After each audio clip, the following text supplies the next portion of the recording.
तो चलिए साथियों, एक बार फिर मैं आपके सामने एक ज्योग्राफी के वीडियो के साथ उपस्थित हूं।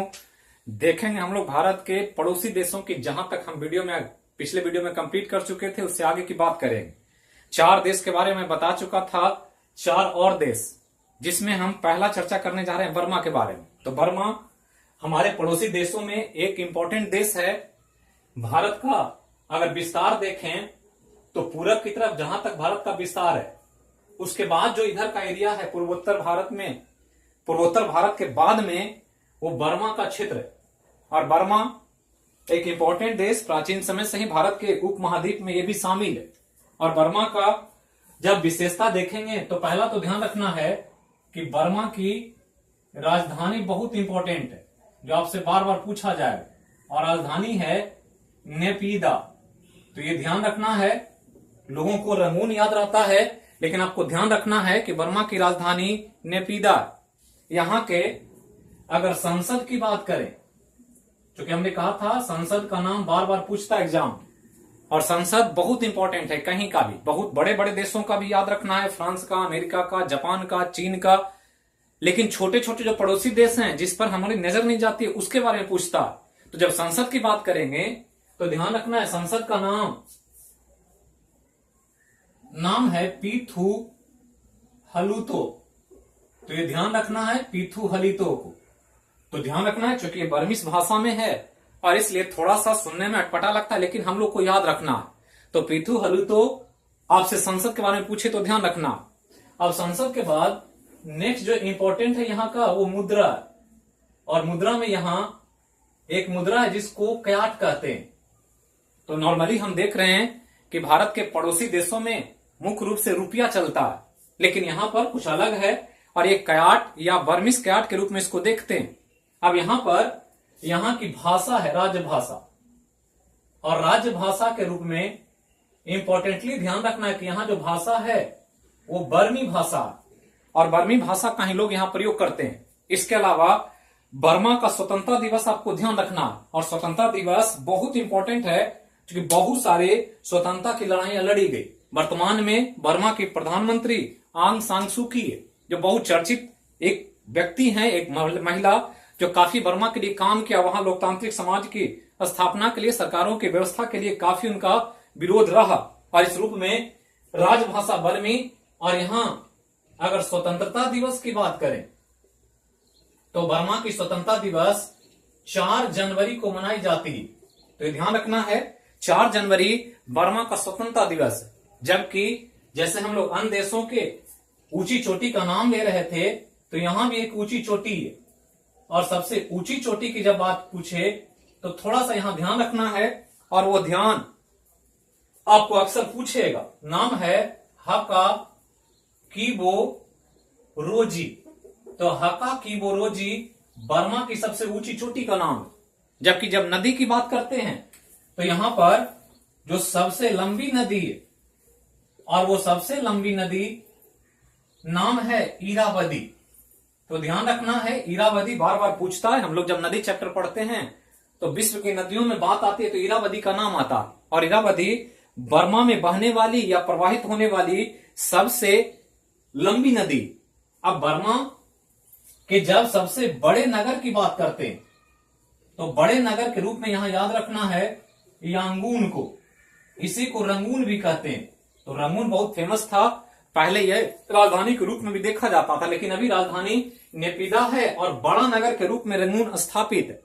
अब यहां पर जो हम लोग देख रहे थे, हर देशों से संबंधित भारतीय संपर्क करने वाले राज्य को, तो बर्मा का लोकेशन ध्यान रखना है। ये पूरब वाला भाग है, पूरब में जहां से खत्म होगा भारत, बर्मा शुरू होगा। और बर्मा ये किनारे वाले राज्यों को स्पर्श करेगा, जिसमें ऊपर से चले तो सबसे ये पिंक वाला अरुणाचल प्रदेश, उसके नीचे ग्रीन नागालैंड, उसके नीचे ऑरेंज कलर में मणिपुर है, और तब मिजोरम। मतलब 4 राज्यों को टच कर रहा।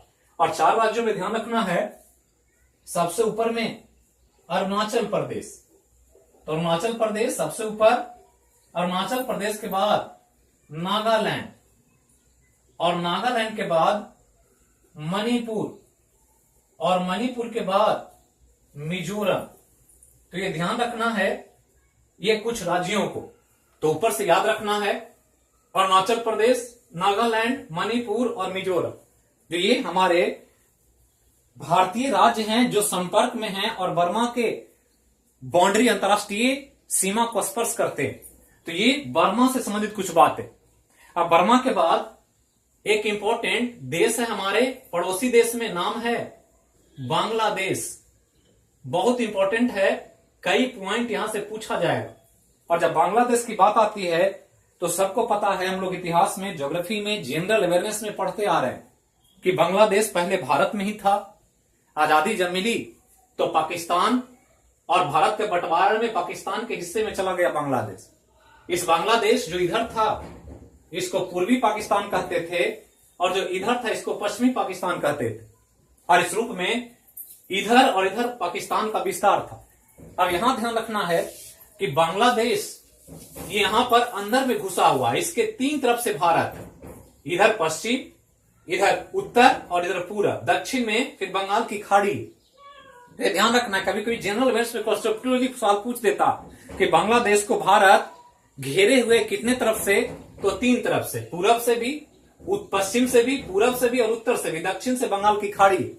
अब यहां ध्यान रखना है कि जब बांग्लादेश की बात करते हैं तो बांग्लादेश में जो इसकी राजधानी है वो राजधानी सबको पता है, ये ढाका है।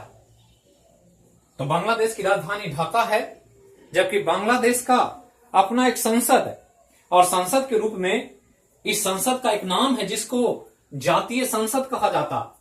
तो बांग्लादेश के संसद को याद रखना है, जातीय संसद कहते। तो ये ध्यान रखना है, जैसे नेपाल में राष्ट्रीय पंचायत था उस तरह से यहां पर एक अलग नाम दिया गया और उसको जातीय संसद कहा जाता।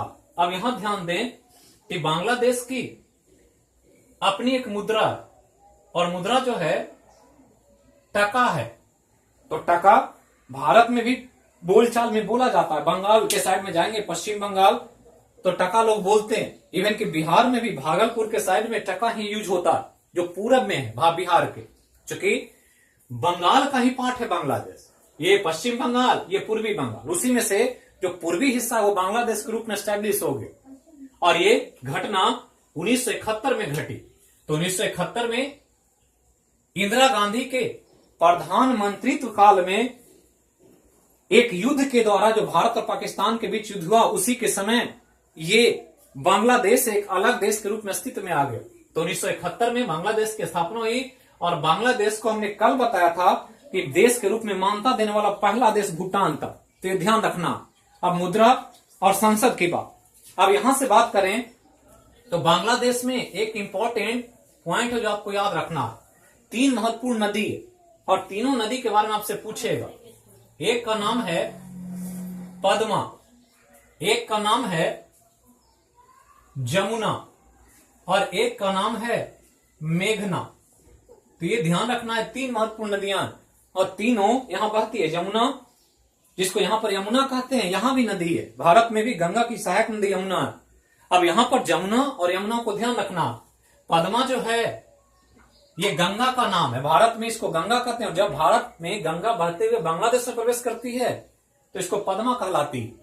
जबकि ब्रह्मपुत्रा नदी जो भारत में बहती है, वो ब्रह्मपुत्रा नदी जब बांग्लादेश में प्रवेश करती है तो उस ब्रह्मपुत्रा नदी को जमुना कहा जाता है बांग्लादेश में, जो अक्सर पूछेगा एग्जाम। इसके अलावा ध्यान रखना है कि जब गंगा और ब्रह्मपुत्रा मिलती है तो एक नदी का नाम हो जाता है संयुक्त धारा का, जिसको मेघना कहते हैं। तो ये तीनों नदी को याद रखना है, पद्मा को, मेघना को और जमुना को, जो अक्सर एग्जाम में पूछेगा। अब यहां पर एक इंपॉर्टेंट पॉइंट जो ध्यान रखना, एक यहां पर खेल है राष्ट्रीय खेल के रूप में, और बांग्लादेश का खेल जैसे नेपाल का खेल, भारत का खेल, पाकिस्तान का खेल, उसी तरह से बांग्लादेश का खेल। और बांग्लादेश का खेल जो है वो कबड्डी है। तो ये ध्यान रखना है, पाकिस्तान में हॉकी, भारत में हॉकी, लेकिन बांग्लादेश में कबड्डी। अब यहां पर एक ऊंची चोटी है और ऊंची चोटी का नाम याद रखना है, और ऊंची चोटी को यहां एक नाम दिया गया है जिसको आपको ध्यान रखना है। जैसे हमने कल कई चोटियों की बात किया था, जिसमें 2 एवरेस्ट चीन और नेपाल का कॉमन एक चोटी के रूप में हमने पढ़ा। अब यहां पर एक ऊंची चोटी है, नाम है क्योक रोडोन। और क्योक रोडोन जो है वो बांग्लादेश की सबसे ऊंची चोटी का नाम है। अब यहां पर एक और इंपॉर्टेंट तथ्य, बहुत इंपॉर्टेंट, जो आपसे एग्जाम में पूछा जा सकता है, और वो तथ्य है बांग्लादेश का राष्ट्रीय गान। और राष्ट्रीय गान बहुत इंपॉर्टेंट है, और ये राष्ट्रीय गान आमार सोनार बांग्ला।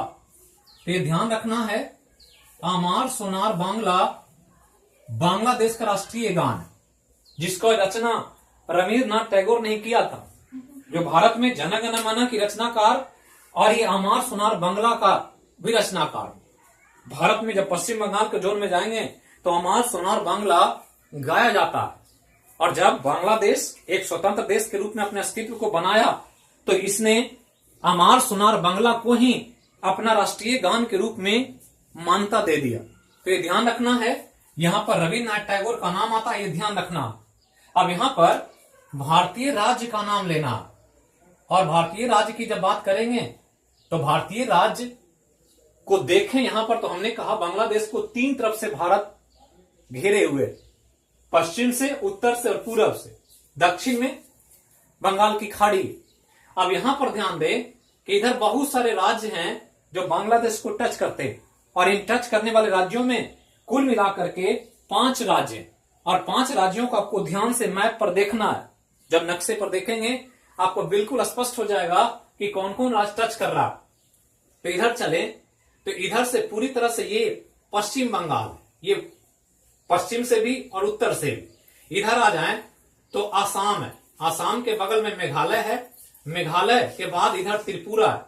तो ये पश्चिम बंगाल, आसाम, मेघालय, त्रिपुरा और कुछ पार्ट मिजोरम। तो ये मिजोरम भी इधर टच करता है, चूंकि ये इधर तक बांग्लादेश है। यहां पूरा जो व्हाइट है ये वाला पार्ट और ये वाला पार्ट। तो इधर से चलें तो पहला पश्चिम बंगाल, इधर आ जाते हैं तो आसाम, इधर मेघालय, इधर त्रिपुरा और इधर मिजोरम। और इस प्रकार से बांग्लादेश को भारत की 5 राज्य की सीमाएं टच करती है। तो ध्यान रखना है, पहला जो है वो पश्चिम बंगाल है। पश्चिम बंगाल से इधर चलें तो असम है, असम से नीचे आ जाएं तो मेघालय है, मेघालय से और नीचे आए इधर तो त्रिपुरा है, और त्रिपुरा के बाद इधर मिजोरम। और इस प्रकार से ये 5 राज्य भारत के जो राज्य हैं वो बांग्लादेश के अंतर्राष्ट्रीय सीमा को स्पर्श करते हैं। तो ये बांग्लादेश की बात। आपको ध्यान रखना है साथियों कि नदी का नाम, राष्ट्रीय खेल, वहां की मुद्रा, संसद का नाम, ये सब आपसे पूछा जाएगा एग्जाम। क्योंकि ये एक इंट्रोडक्टरी वीडियो है, सिर्फ हम पड़ोसी देशों के एक बेसिक फीचर की चर्चा कर रहे हैं। यहां पर कोई मैं डिटेल में किसी चैप्टर को लेकर नहीं चल रहा हूं, ये सिर्फ भौगोलिक एक परिचय है भारत का और उसके पड़ोसी देशों का। अब चलते हैं बांग्लादेश के बाद, एक बगल में हमारा सटा हुआ राज्य है, देश है, नाम है अफगानिस्तान। और अफगानिस्तान भी भारत का एक पड़ोसी देश है, और वर्तमान समय से लेकर प्राचीन समय में भी अफगानिस्तान का बहुत प्रभाव रहा है भारत पर। आपने गजनी का नाम सुना होगा इतिहास में, तो यही वो देश है जहां से गजनी चलकर भारत आया था और भारत पर इस्लाम धर्म को स्थापित किया। तो ये एक इंपॉर्टेंट देश है, छोटा सा देश है, लेकिन वर्तमान समय में हमारे पड़ोसी देश के रूप में है। अब यहां पर ये पाकिस्तान है, और पाकिस्तान जहां खत्म होता है उसके ऊपर में अफगानिस्तान है ये। तो ये अफगानिस्तान का पार्ट, और अफगानिस्तान ऊपर में छोटा सा एरिया टच करता, पहले जम्मू कश्मीर के क्षेत्र में टच करता था, अब ये जम्मू कश्मीर में बंटने के कारण अब लद्दाख से सटा हुआ। और ये ध्यान रखना है अफगानिस्तान को कि भारत का पड़ोसी देश है, पुराने समय से हमारे अंतर्राष्ट्रीय सीमा को शेयर करता। अब चले अफगानिस्तान के बारे में, तो अफगानिस्तान की राजधानी का नाम याद रखना, राजधानी काबुल। तो बहुत इंपॉर्टेंट है, काबुल जगह भी है, काबुल अफगानिस्तान में एक नदी भी है। जब हम लोग नदी चैप्टर पढ़ेंगे तो सिंधु नदी की एक सहायक नदी है काबुल नदी, जो अफगानिस्तान से चलती है और दाएं तरफ से सिंधु नदी में मिलती है। तो काबुल नदी भी ध्यान रखना है और काबुल जगह को याद रखना है। एक और बहुत इंपॉर्टेंट विशेषता मैं बता रहा हूं, और इंपॉर्टेंट विशेषता के रूप में ध्यान रखना है कि हर देश जो पढ़ रहे हैं यहां पर, जितना भी पढ़ा आपने, वहां प्रधानमंत्री राष्ट्रपति का एक पोस्ट है, एक पद है जहां पर देश के राजनीतिक व्यवस्था को संचालित किया जाता है।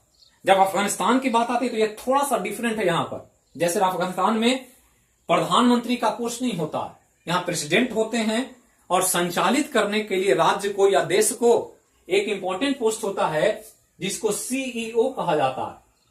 तो सीईओ एक पद है जो अफगानिस्तान में सर्वोच्च पद है। प्रधानमंत्री का यहां पद नहीं होता है। तो कभी पूछ दे कि भारत का कौन सा ऐसा पड़ोसी देश है जहां पर प्रधानमंत्री की व्यवस्था नहीं है या प्रधानमंत्री की नियुक्ति नहीं होती है, तो अफगानिस्तान का ही नाम लेना।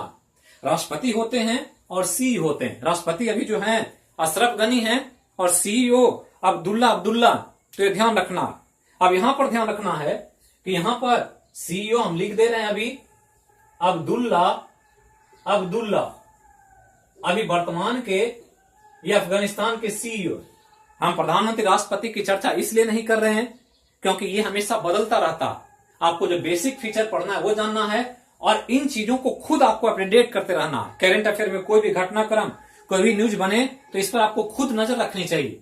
अब यहां के बाद ध्यान रखें कि यहां पर अफगानिस्तान में भी अपनी एक मुद्रा, और मुद्रा जो है इस मुद्रा को अफगानी कहा जाता। तो ये ध्यान रखना है कि मुद्रा यहां की अफगानी है, जबकि यहां के संसद है, पार्लियामेंट। और जब संसद की बात आती है तो संसद को यहां सोरा कहा जाता। तो हमने कहा है कि अगर कोई भाषा है, मुद्रा है, संसद है, तो इन सब का नाम आपको ध्यान रखना। यही आपसे पूछा जाएगा। राष्ट्रीय खेल की बात हो, कोई भी ऐसा इंपॉर्टेंट तथ्य आता है तो आपको ध्यान रखना। अब यहां पर अफगानिस्तान की एक भाषा है जिसको राष्ट्रीय भाषा कहते हैं, वहां का राजभाषा, और वो भाषा जो है वो पोस्ता है। तो पोस्ता एक इंपॉर्टेंट राजभाषा के रूप में यहां पर याद रखना। तो पश्तो या अफगानी भी कहते हैं। तो एक भाषा के रूप में अफगानिस्तान में प्रयोग होता है। अब यहां का एक खेल है, राष्ट्रीय खेल, और इस खेल को बुजकशी कहा जाता है। तो ये ध्यान रखना है, राष्ट्रीय खेल के रूप में बुजकशी को। जबकि यहां की सबसे लंबी नदी अमू दरिया है। तो ये ध्यान रखना है, एक काबुल नदी है और यहां पर एक नदी का नाम और है जिसको अमू दरिया कहते हैं। अब यहां ध्यान देंगे कि यहां जो हमारा भारतीय राज्य है जो अफगानिस्तान की सीमा को स्पर्श करता है, और वो राज्य है उसका नाम लद्दाख है। तो लद्दाख पहले जम्मू कश्मीर का नाम आता था, अब लद्दाख का नाम आता। और एक ही राज्य है जो केंद्र शासित प्रदेश है, यूनियन टेरिटरी के रूप में। और यूनियन टेरिटरी के रूप में ही भारत का एक केंद्र शासित प्रदेश जो लद्दाख है वो अफगानिस्तान को स्पर्श करता। और इस रूप में आपको ध्यान रखना। अब यहां के बाद अंत में हम एक पड़ोसी देश की बात करेंगे जो भारतीय सीमा को शेयर तो नहीं करता है, लेकिन बहुत प्राचीन समय से ही हमारा एक पड़ोसी देश रहा है। और वर्तमान और प्राचीन मध्यकाल में तरह तरह के राजाओं ने इस देश पर भी भारतीय प्रभुत्व को स्थापित किया। चाहे मध्यकाल की बात करें, प्राचीन काल की बात करें या पौराणिक कथाओं की बात करें। और वो देश जो है वो एक छोटा सा देश, नाम है श्रीलंका। तो श्रीलंका भारत का पड़ोसी देश है। इधर देखें तो ये पूरा भारत और यहां नीचे में श्रीलंका। ये हमारा बंगाल की खाड़ी, इधर हिंद महासागर है। और यही श्रीलंका एक पड़ोसी देश है भारत का, व्यापारिक दृष्टिकोण से भी, सामरिक दृष्टिकोण से भी, और समुद्री सीमा के दृष्टिकोण से बहुत इंपॉर्टेंट है। अब यहां पर एक इंपॉर्टेंट इंफॉर्मेशन है श्रीलंका से संबंधित। श्रीलंका की दो राजधानी है। एक राजधानी जिसको असेंबली राजधानी कहते हैं, और असेंबली राजधानी श्री जयवर्धनापुर है। जबकि न्यायिक राजधानी जो जुडिशियरी कैपिटल है वो कोलंबो है। तो यह ध्यान रखना है कि श्रीलंका की दो राजधानी, एक राजधानी का नाम लेंगे तो ये असेंबली है। यहां पर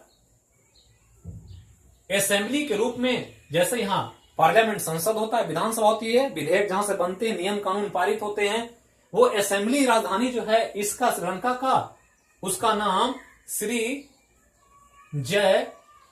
वर्धनापुरे है, तो ये ध्यान रखना, असेंबली राजधानी। जबकि जब हम न्यायिक राजधानी की बात करते हैं तो न्यायिक राजधानी कोलंबो है, जिसके बारे में हम लोग अक्सर सुनते रहते हैं।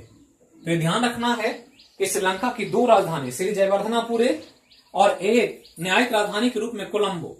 अब यहां पर मुद्रा है इसकी, और मुद्रा जो है यहां भी रुपया ही चलता है। हमने कहा था कि भारत और उसके पड़ोसी देशों में 8 ऐसे देश हैं जहां पर मुद्रा के रूप में रुपया का प्रचलन है, और इसी रूप में यहां भी श्रीलंका की मुद्रा है जिसको श्री लंकाई रुपया कहा जाता है। तो ये ध्यान रखना है, मुद्रा हम कह रहे हैं बार बार, इंपॉर्टेंट है, पूछेगा आपसे एग्जाम में, तो मुद्रा को ध्यान रखना। जबकि संसद की बात करें यहां, तो संसद के लिए अलग से कोई नाम नहीं है। यहां की संसद को अंग्रेजी वर्ड जो संसद का होता है उसको पार्लियामेंट ही कहते हैं। तो यहां की संसद का नाम पार्लियामेंट है, यह ध्यान रखना है, कुछ अलग वर्ड नहीं है, सिर्फ अंग्रेजी है, तो यहां याद करना आसान है। जबकि यहां की भाषा 2 इंपॉर्टेंट भाषा, और बहुत इंपॉर्टेंट है, चूंकि चर्चा में रहता है, तो चर्चा में रहता है इसलिए एग्जाम में पूछा जाएगा। और भाषा जो है वो 2 भाषा, एक है सिंगला, तो सिंगला भाषा है यहां का, और एक भाषा है तमिल। आपको पता होगा साथियों कि तमिल तमिलनाडु के लोग हैं, और तमिलनाडु भारत का ये राज्य है। तो ये तमिलनाडु है, ये वाला जो दक्षिण में है यहां से ऐसे, ये वाला जो है ये तमिलनाडु है, और यहां के कुछ लोग आकर के यहां पर बस गए, और ये वाला श्रीलंका का ये पार्ट जो है उत्तर पूर्वी पार्ट, जिसको जाफना प्रायद्वीप कहते हैं, और यहां पर बहुत सारे भारतीय लोगों का प्रभाव है। तो तमिल लोग यहां से आए और यहां पर रह गए, इसलिए तमिल लोगों की भी यहां प्रभाव के कारण तमिल भाषा बोली जाती है। आपको पता होगा लिट्टे का नाम, तो लिट्टे जिनका प्रभाकरण बहुत बड़े एक संगठन के रूप में संचालित किया, इनकी बाद में हत्या हो गई। राजीव गांधी की हत्या में लिट्टे के यहीं के संगठन का हाथ था, इन्हीं के लोगों ने आकर के राजीव गांधी की हत्या की। तो बहुत इंपॉर्टेंट है, ध्यान रखना, जो तमिल लोगों का एक अपना निवास है श्रीलंका के उत्तर पूर्वी भाग में, जिसको जाफना कहते हैं। तो कभी कभी पूछेगा जनरल अवेयरनेस के तौर पर कि श्रीलंका में तमिल मूल के लोगों का निवास है किधर, तो उत्तर पूर्वी श्रीलंका। इधर दक्षिण वाले में तमिल लोग नहीं है, तमिलनाडु से जो जब से नजदीक वाला पार्ट है वहीं पर तमिल लोग रहते हैं। यहां से जाकर के यहां रह गए और यहीं पर अपना निवास स्थान बनाया।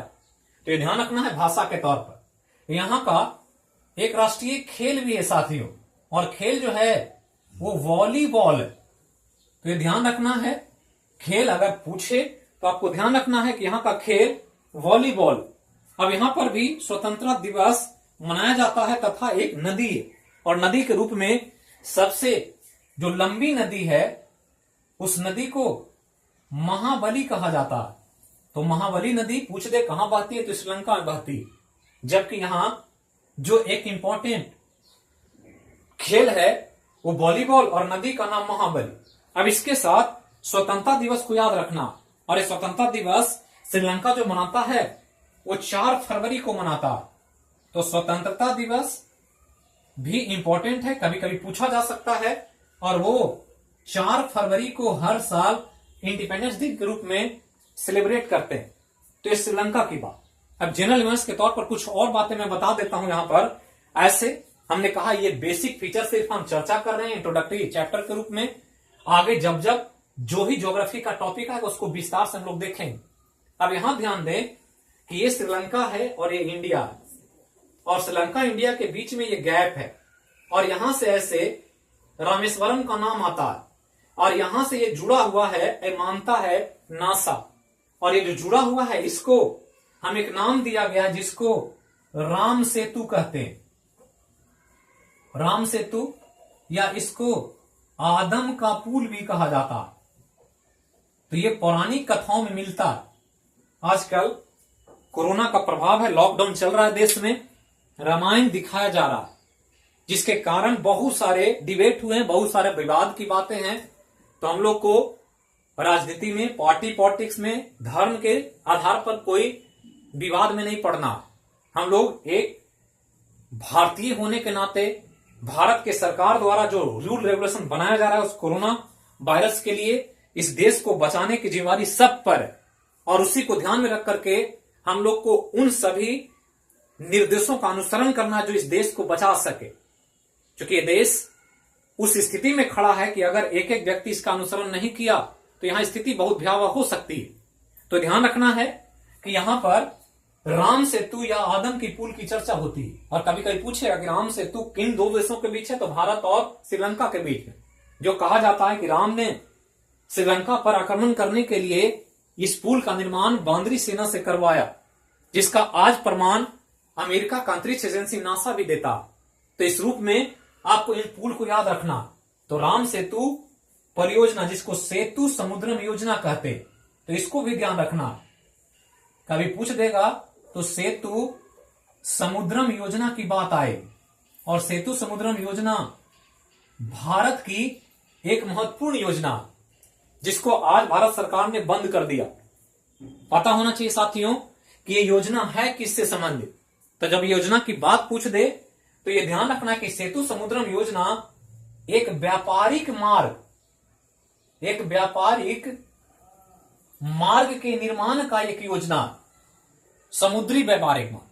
तो समुद्री व्यापारिक मार्ग, चूंकि आपको पता होगा कि वर्ल्ड में 90% जो व्यापार होता है वो समुद्री मार्ग से होता है। बड़े बड़े जहाज एक्सपोर्ट इंपोर्ट आयात निर्यात का काम करते हैं, और भारत के लिए एक इंपॉर्टेंट रास्ता है कि भारत का इधर देखें तो ये अरब सागर, इधर बंगाल की खाड़ी, इधर बहुत सारे पोर्ट हैं। आंध्रा में आएंगे तो विशाखापत्तनम, हल्दिया, उड़ीसा में आएंगे तो पुरी वगैरह, सब ये पोर्ट है यहाँ। जब इधर आएंगे तो इधर गोवा है, इधर मुंबई है, मारमा गोवा है, बहुत सारे पोर्ट है। तो इधर से जब जहाज चलता है तो इसको इधर आना होता है, कहीं कभी हल्दिया आना होता है, कहीं विशाखापत्तनम आना होता है। तो इसको जब आना होता है तो इधर से चल करके ये ऐसे चलते हैं और श्रीलंका का चक्कर लगा करके यहां पहुंचते हैं। और इस रूप में भारत के काफी आर्थिक नुकसान होता है, काफी समय भी लगता है व्यापार में।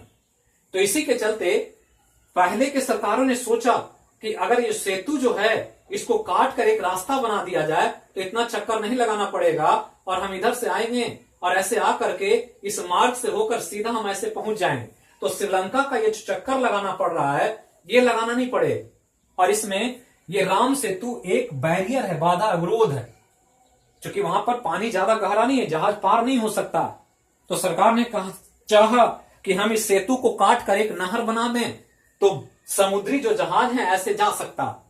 लेकिन चूंकि ये राम सेतु राम से जुड़ा हुआ है, धार्मिक आस्था से जुड़ा हुआ है, जो धार्मिक हिंदू संस्कृति के लोग हैं इसको भगवान के रूप में मानते हैं, इसलिए यहां के लोगों ने इसका विरोध किया कि इस पुल को किसी भी रूप में नुकसान न पहुंचाया जाए। और इस विरोध के कारण भारत सरकार को अपने इस योजना को बंद करना पड़ा, और इस योजना को बंद करके ये व्यापारिक मार्ग के निर्माण का कार्य बंद कर दिया गया। तो कभी कभी पूछिएगा कि सेतु समुद्रम योजना संबंधित है किससे, तो समुद्री व्यापारिक मार्ग से। और किसके लिए, तो भारत के पश्चिमी तट को पूर्वी तट से जोड़ने के लिए, कि पश्चिम का जो एरिया है उससे आसानी से हम पूर्व में चले आए, इसके लिए व्यापारिक मार्ग बनाने। तो साथियों ये हमारा था भारत का पड़ोसी देशों की बात, जो बहुत इंपॉर्टेंट है। 8 देश है। अब यहां के बाद मैं एक और इंपॉर्टेंट पॉइंट आपको बता देता हूं, और उससे काफी सवाल एग्जाम में पूछा जाएगा। जो 8 देश पढ़ा आपने, जिसमें 7 की सीमा हमारे से टच करती है, ये ध्यान रखना। श्रीलंका हमारे बाउंड्री से सटा हुआ नहीं है, लेकिन बाकी जो 7 आपने पढ़ा श्रीलंका को छोड़कर, वो सभी भारत के अंतर्राष्ट्रीय सीमा को स्पर्श कर रहे हैं। और उस अंतर्राष्ट्रीय सीमा का अलग अलग लेंथ में लंबाई है जो भारत की सीमा को स्पर्श करते हैं। और इसको आपको समझना है तो मैं एक ट्रिक जो बहुत सारे जगहों पर मिलता है पढ़ने के समय, उसको ध्यान रखना है। और वो ट्रिक है बचपन में एमबीए। तो बचपन में एमबीए आपको ध्यान रखना, और बचपन में एमबीए के आधार पर आप बता सकते हैं कि किसका हमारा अंतरराष्ट्रीय सीमा जो है सबसे ज्यादा किसको टच करता है, सबसे कम किसको टच करता था।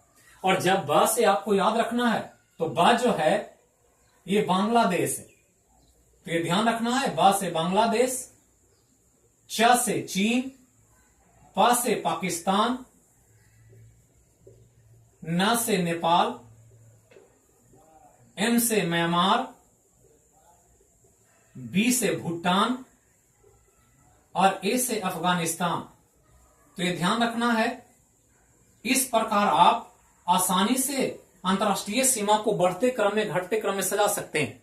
और पहला जो है वो बांग्लादेश ऐसा देश है जिसकी अंतर्राष्ट्रीय सीमा भारत से सबसे ज्यादा स्पर्श करती है।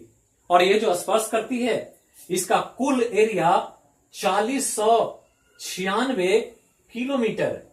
तो ध्यान रखना है कि 4096 किलोमीटर की लंबी अंतर्राष्ट्रीय सीमा बांग्लादेश से स्पर्श करती है।